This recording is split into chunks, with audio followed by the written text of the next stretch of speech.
हा अपघात होता का घात होता असा प्रश्न तुम्ही केला तर आमची शंका म्हणजे माझी आणि असंख्य महाराष्ट्रातल्या लोकांची शंका आहे की हा घात होता। आता तुम्ही जर प्रेझेंटेशन बघितलं असेल तर 60-70 पानाचं मी प्रेझेंटेशन केलं। एक एक गोष्ट जी घडली, कशी घडली, कोण बैठकीला आलं होतं, कोणाचं विमान होतं, कोणाचं काय होतं, जी काय माहिती आमच्यापर्यंत आली ती माहिती ही तुमच्यापर्यंत पोहोचवलेली आहे। या प्रेझेंटेशनच्या माध्यमातून यांच्यावर ऑब्जेक्शन घेतोय, शंका घेतोय का त्यांच्यावर शंका घेतोय असं अजिबात कुठंच नाही। मी वस्तुस्थिती तुम्हाला सांगितली, पण या बाबतीत विमान कंपनी जी VSR आहे, एरो नावाची हँडलिंग कंपनी आणि जो कपूर नावाचा पायलट होता, या 3 कंपन्या आणि व्यक्तीवर आमची शंका आहे। या पुऱ्या डिस्कशनमध्ये तुम्ही बघितलं असेल, एरो नावाच्या कंपनीने VSRचं हे विमान हायर केलं होतं। ते सरकारी GR प्रमाणे केलं होतं। साई आणि एरो या 2 कंपन्या यांनाच तिथं कॉन्ट्रॅक्ट दिलेला आहे की VIPंना विमान देण्याचं। आणि मग 15 ते 31 तारखेपर्यंत एरोची जबाबदारी त्याच्यामध्ये होती। एरोने ते बुकिंग केलं होतं। तो कोण पवार का कोण नावाचा जो माणूस आहे तो हँडलर आहे, तो एरोचा हँडलर आहे। त्यांनी सांगितलं होतं की व्हिजिबिलिटी ऑल ओके, म्हणजे कुठे ते मिसरिप्रेझेंटेशन झालं।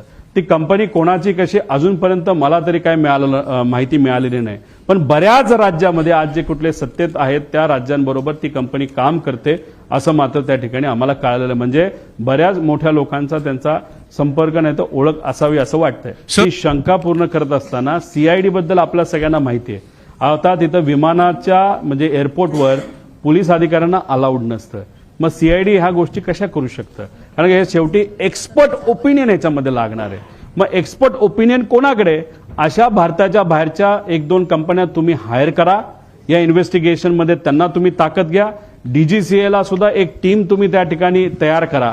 आणि अजून एक गोष्ट, ब्लॅक बॉक्स जेव्हा तुम्ही त्याचा अभ्यास कराल त्याचं जे पूर्ण रेकॉर्डिंग आहे, कारण गुजरातला जो ऍक्सिडेंट झाला त्याचं पूर्ण रेकॉर्डिंग पब्लिककडे मिळालेलं नाही, सिलेक्टेड गोष्टींचं रेकॉर्डिंग बाहेर आलेलं आहे।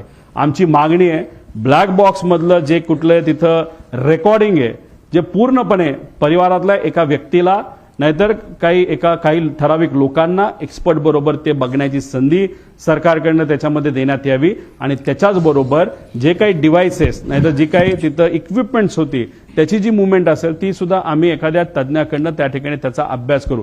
त्यामुळे CID वर आम्ही आक्षेप घेत नाही, पण कधी कधी काय होतं, एका एजन्सीचं नाव दिल्यानंतर सामान्य लोकांना असं वाटतं अरे CID का बघती, कारण का एका मोठ्या सिरियलचं नाव CID होतं तर लोकांना वाटतं लय भारी काम, ते चांगलंच काम करतात। पण या टिपिकल घटनेबद्दल ते चांगलं काम करतील कारण का हे त्यांचं एक्सपर्टीज नाही। म्हणून जे एक्सपर्ट आहेत, डॉक्टर जर हृदयाचा असेल तर हृदयाच्याच डॉक्टरकडे जावं लागतं, डोळ्याच्या डॉक्टरकडे जाऊन चालत नाही असं आमचं मत आहे। कंपनीकडनं काही गोष्टी दाबण्यात येतात असं आमचं त्याच्यामध्ये मत आहे। CCTV फुटेज मुंबई एअरपोर्टचं अजूनपर्यंत घेतलं असं मला वाटत नाही। त्यांनी कुठलं एअरपोर्टचं घेतलं तर बारामती एअरपोर्टचं घेतलेलं आहे। अतिशय स्लो पद्धतीचा इन्व्हेस्टिगेशन हे दुर्दैवाने आता चालू आहे असं आपल्याला म्हणावं लागेल। आतापर्यंत बऱ्यापैकी कन्क्लुजन व्हायला पाहिजे होतं। महाराष्ट्राचा या देशातलं सगळ्यात प्रगतिशील राज्य, त्याचा उपमुख्यमंत्री, या राज्यातला सर्वात जे काही प्रमुख 3 मोठे नेते असतील त्यातला एक नेता हा एका अपघातात त्या ठिकाणी मृत्युमुखी पडतो आणि त्याच्या बाबतीत तुम्ही काहीच जर तिथं इन्व्हेस्टिगेशन करत नसाल नाही तर संत गतीने करत असाल तर असं थोडंसं दिसतं की या इन्व्हेस्टिगेशनमध्ये काही लोकांना कदाचित रसच नाही। पण अशी गोष्ट दिसू नये, मॅनिप्युलेशन होण्यापूर्वी आणि मॅनेज होण्यापूर्वी इन्व्हेस्टिगेशन पूर्ण झालं पाहिजे। 2023 सारखं जर झालं तर हे फार घातक ठरेल। दुसरी गोष्ट, VSRचे सगळे कॉन्ट्रॅक्ट कॅन्सल करण्यात यावे। अजून सुद्धा VIP त्यांच्याच विमानाने तिथे ट्रॅव्हल करतायत, त्यांच्या सुद्धा जीवाला धोका हा होऊ शकतो। त्यामुळे त्याच्या सगळ्या सर्व्हिसेस तुम्ही कॅन्सल करा आणि सगळ्या लोकांना तुम्ही ताब्यात घेऊन प्रॉपर इन्व्हेस्टिगेशन करा असं आमचं मत आहे। अजितदादांच्या पक्षाकडनं सुप्रियाताई सुनीता वहिनी काकींच्या मार्गदर्शनाखाली अमोल मिटकरी आणि काही ठोंबरेताई आणि काही लोक बाबा पाटील हे सगळे CM साहेबांना भेटले होते।